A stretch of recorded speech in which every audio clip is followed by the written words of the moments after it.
जय हिंद साथियों। तो एक बार फिर से आप सभी का स्वागत है हमारे यूट्यूब चैनल वीकेंड अचीव में। तो आज के इस वीडियो में जो जीके के 10 टॉप क्वेश्चन हैं, तो उन सभी का अध्ययन हम इस वीडियो के माध्यम से करेंगे। तो देखिए इस वीडियो को पूरा, और साथ ही साथ अभी तक आपने हमारे यूट्यूब चैनल वीकेंड अचीव को सब्सक्राइब नहीं किया है तो प्लीज़ सब्सक्राइब कीजिए, लाइक कीजिए और बेल आइकन को दबाना ना भूलें। और इस वीडियो को ज़्यादा से ज़्यादा अपने दोस्तों के साथ शेयर कीजिए।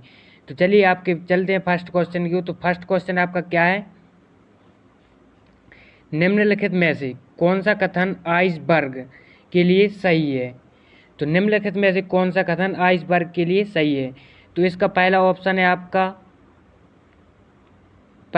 है आपका यह बर्फ का टुकड़ा, यह बर्फ का एक टुकड़ा है जो कि ग्लेशियर से टूट गया है। दूसरा ऑप्शन है आपका आइसबर्ग समुद्री धाराओं के खिलाफ चलता या ट्रेवल करता है। तो एक, केवल बी है केवल दो, और सी है आपका एक और दो दोनों, और डी है आपका इनमें से कोई भी नहीं। तो इसका आंसर आपका क्या रहेगा? तो इसका आंसर आपका क्या है? केवल एक। तो कौन सा कथन आपके लिए सही रहेगा? तो इसका कथन आपके लिए एक सही रहेगा। यह बर्फ का एक टुकड़ा है, यह बर्फ का एक टुकड़ा है जो कि ग्लेशियर से टूट गया है। तो आइसबर्ग के लिए सही कथन कौन सा रहेगा? तो आपका इसका कथन सही रहेगा, यह बर्फ का एक टुकड़ा है जो कि ग्लेशियर से क्या हो गया? टूट गया है। ठीक है। तो आइसबर्ग ग्लेशियर का एक टुकड़ा है जो कि टूट जाता है और पानी में तैरता है। यह समुद्री धाराओं ओशनक करेंट्स के साथ यात्रा करता है। ठीक है। तो नेक्स्ट क्वेश्चन है आपका ढक्कन का पठार ढक्कन का पठार भूगोल जियोग्राफी ऑफ द डिकॉन के बारे में सही कथन क्या है? ढक्कन का पठार भूगोल ज्योग्राफी ऑफ द डिकॉन के बारे में सही कथन चुनें। तो इसका पहला ऑप्शन है आपका ढक्कन प्राचीन गोंडवानालैंड का एक हिस्सा है, और दूसरा ऑप्शन है आपका ढक्कन की उत्तर पश्चिमी सीमा छोटा नागपुर पठार द्वारा चिन्हित है। तो ए है आपका केवल एक, बी है आपका केवल दो, और सी है एक और दो दोनों, डी है आपका इनमें से कोई भी नहीं। तो इसका आंसर आपका क्या रहेगा? तो इसका आंसर आपका क्या है? ए, ढक्कन का पठार गोंडवानालैंड का एक हिस्सा है। तो ढक्कन का पठार जियोग्राफी ऑफ द डिकेन के बारे में सही कथन क्या है आपका? तो ढक्कन का पठार एक गोंडवानालैंड का एक हिस्सा है। भारतीय प्रायद्वीपीय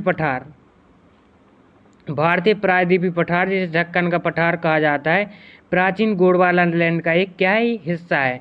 यह गुजरात और राजस्थान के बीच उत्तर पश्चिम में अरावली और मध्य भारत में विंध्य और सतपुड़ा पर्वतमाला से घिरा हुआ है। ठीक है, क्लियर? तो अब नेक्स्ट क्वेश्चन है आपका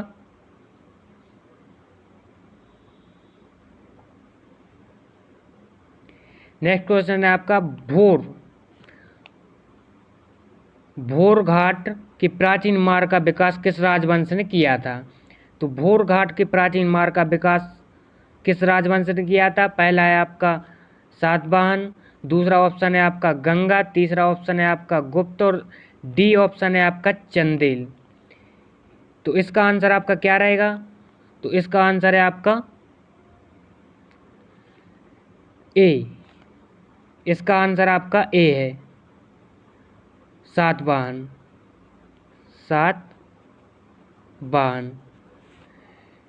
ठीक है। तो भोर घाट के प्राचीन मार्ग का विकास किस राजवंश ने किया था? ये सातवाहन राज्य ने किया था। सातवाहन राज्य ने भोर घाट के प्राचीन मार्ग का विकास करवाया था। ठीक है। तो भोर घाट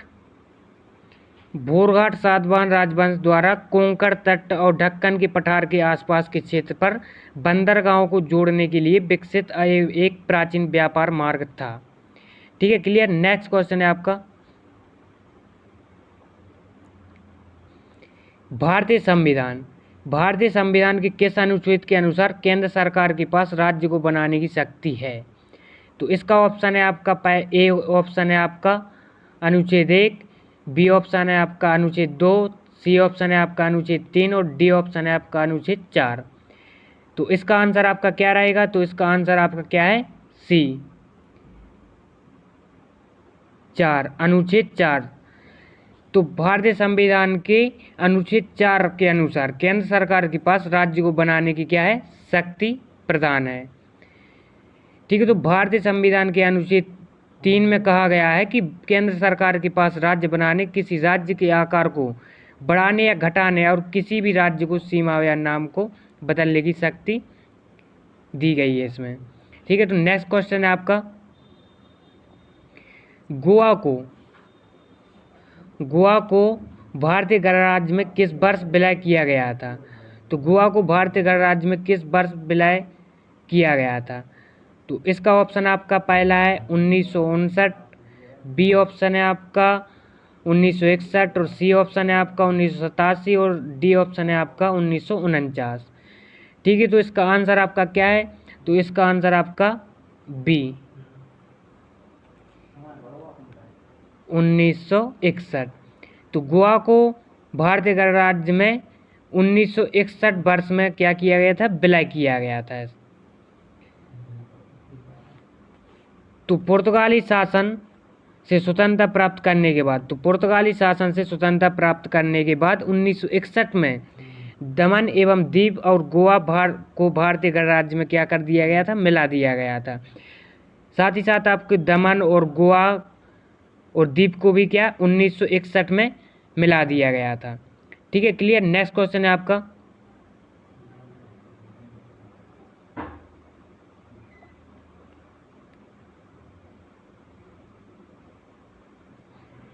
भारत का पहला केंद्र शासित प्रदेश निम्नलिखित में से किसे घोषित किया गया था? तो भारत का पहला केंद्र शासित प्रदेश निम्नलिखित में से किसे घोषित किया गया था? तो इसका आंसर आपका क्या है? ये दिया गया है यहाँ पर ए। तो इसका आंसर आपका गोवा है। तो भारत का पहला केंद्र शासित प्रदेश निम्नलिखित में से कौन सा था? तो भारत का पहला केंद्र शासित प्रदेश गोवा था। ठीक है, तो नेक्स्ट क्वेश्चन है आपका,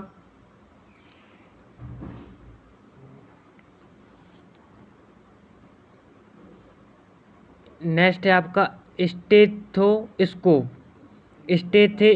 को स्टरलाइज करने के लिए उपयोग किए जाने वाले उपकरण का नाम क्या है, जिसे हाल ही में भारत में उपयोग में लाया गया है?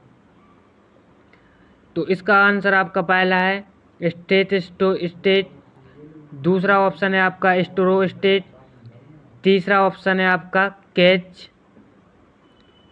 एक्सकेच। ठीक है, डी ऑप्शन है आपका ऐसा कोई भी उपकरण नहीं है। तो इसका आंसर आपका क्या है? बी। इसका आंसर क्या है आपका? बी, स्टेरोस्टेट। ठीक है, तो इसके बारे में थोड़ी सी जानकारी। स्टेरोस्टेट एक उपकरण है जिसका उपयोग स्टेथोस्कोप को स्टरलाइज करने के लिए किया जाता है। यह अपने डायाफ्राम से रोगजनकों के साफ करता है। रोगजनकों को क्या करता है? ये साफ करता है। ठीक है, नेक्स्ट क्वेश्चन है,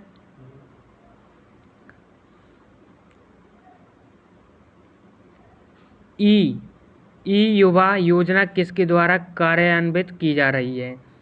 तो ई युवा योजना किसके द्वारा कार्यान्वित की जा रही है? तो इसका आंसर आपका क्या है? पहला है आपका बी बेरेक, दूसरा आपका है इसरो, तीसरा ऑप्शन है आपका DRDO, तीसरा आपका ऑप्शन है आपका NBRI। तो इसका आंसर आपका क्या रहेगा? पहला BIRAC।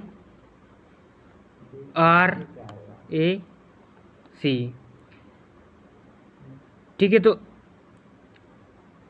स्पष्टीकरण इसका थोड़ा सा देख लें।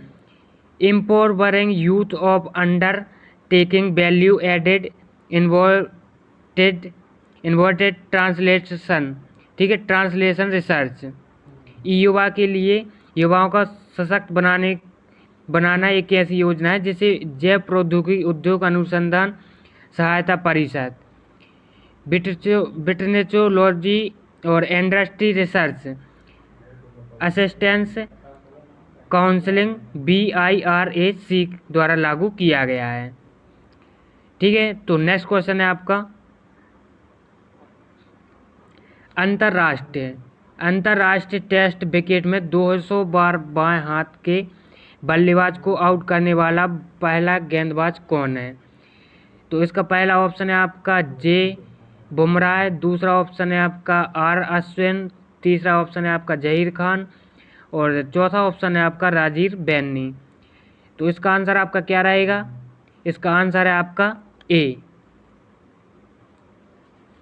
जे बुमराह है। ठीक है, तो अंतर्राष्ट्रीय टेस्ट रविंद्र चंद्र R अश्विन ने बाएं हाथ के बल्लेबाज के खिलाफ 200 विकेट लिए हैं और टेस्ट विकेट के इतिहास में ऐसा रिकॉर्ड बनाने वाले पहले खिलाड़ी बन गए हैं। ठीक है, तो नेक्स्ट क्वेश्चन है आपका ई छावनी पोर्टल क्या है? ई छावनी पोर्टल आपका क्या है? तो इसका पहला ऑप्शन है आपका यह पूरे भारत में 62 कैबिनेट बोर्डों कंटोनमेंट बोर्ड में रहने वाले नागरिकों को नगर पालिका सेवाएं प्रदान करने के लिए यह एक पोर्टल है। ठीक है, तो बी ऑप्शन है आपका यह उत्तर पूर्व भारत के कैंटोनमेंट बोर्ड में रहने वाले नागरिकों को नगर पालिका सेवा प्रदान करने के लिए यह एक पोर्टल है। ठीक है, तो नेक्स्ट क्वेश्चन है ऑप्शन है आपका यह जम्मू और कश्मीर राज्य में रहने वाले नागरिकों को नगर पालिका सेवा प्रदान करने के लिए यह पोर्टल है। और डी ऑप्शन है आपका यह गुजरात और राजस्थान के समीपवर्ती क्षेत्रों में रहने वाले नागरिकों को नगर पालिका सेवाएं प्रदान करने के लिए यह एक पोर्टल है। तो इसका आंसर आपका क्या है? तो इसका आंसर है आपका ए, आंसर है आपका ए। यह पूरे भारत में 62 कैबिनेट बोर्डों कंटोनमेंट बोर्ड में रहने वाले नागरिकों को नगर पालिका सेवाएं प्रदान करने के लिए यह एक क्या है? पोर्टल है। भारत के रक्षा मंत्री ने पूरे भारत के 62 कैबिनेट बोर्डों में रहने वाले नागरिकों को नगर पालिका सेवाएं प्रदान करने के लिए ई छावनी पोर्टल लॉन्च किया है। ठीक है, तो क्लियर है। आज की वीडियो में इतना ही। अब फिर मिलते हैं अगले वीडियो के साथ। अगर इस वीडियो आप लोगों को पसंद आया तो प्लीज़ इस वीडियो को अपने दोस्तों के साथ बहुत ज़्यादा से ज़्यादा शेयर कीजिए। ठीक है, अब मिलते हैं नेक्स्ट वीडियो के साथ। जय हिंद, जय भारत।